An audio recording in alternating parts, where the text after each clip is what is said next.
বল্টু, তুই পালিয়ে বিয়ে করে আমার বংশে দাগ লাগিয়ে দিলি। বাবা, দাগ থেকে যদি দারুণ কিছু হয় তাহলে দাগই ভালো।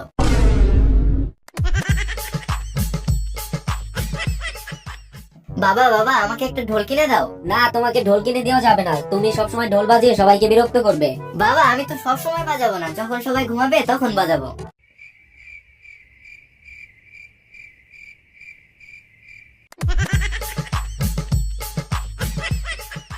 বাবা বল্টু, কি হয়েছে তোমার? এভাবে মন খারাপ করে দাঁড়িয়ে আছো কেন? কিছু হয়নি বাবা। আরে বল, মনে কর আমি তোর বন্ধু। আর বলিস না ভাই, কালকে আমারটাকে নিয়ে একটু বের হয়েছিলাম, তোরটাই দেখে ফেলেছিল। তারপর বাসায় এনে আমাকে কি মারটাই না মারলো।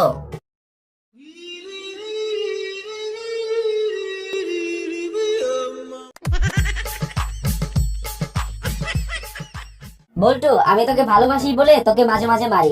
স্যার, আমি আপনাকে অনেক ভালোবাসি, কিন্তু ছাত্র বলে প্রকাশ করতে পারছি না।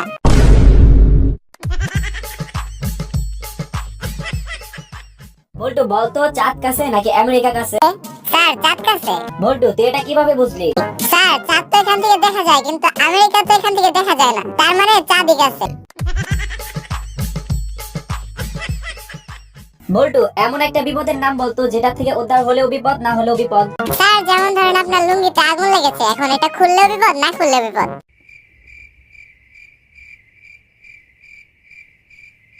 বল্টু, তুই ওর সাথে মারামারি করছিলিস কেন? স্যার, ও আমার গার্লফ্রেন্ডকে কিস করেছে। তোর আবার গার্লফ্রেন্ড? সেটা আবার কে? স্যার, আপনার মেয়ে। কি বললি? থামলি কেন? মার শালাকে।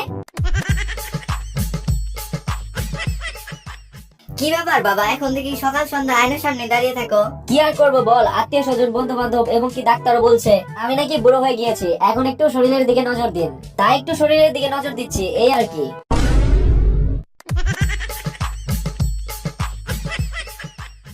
বন্ধুরা, আমি তোমাদের প্রিয় বল্টু। আমার মজার মজার সেরা জোকস পাবে শুধু এখানে।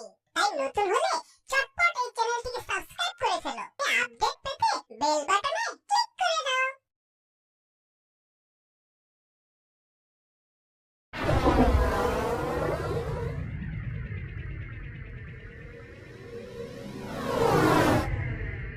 এ বল্টু,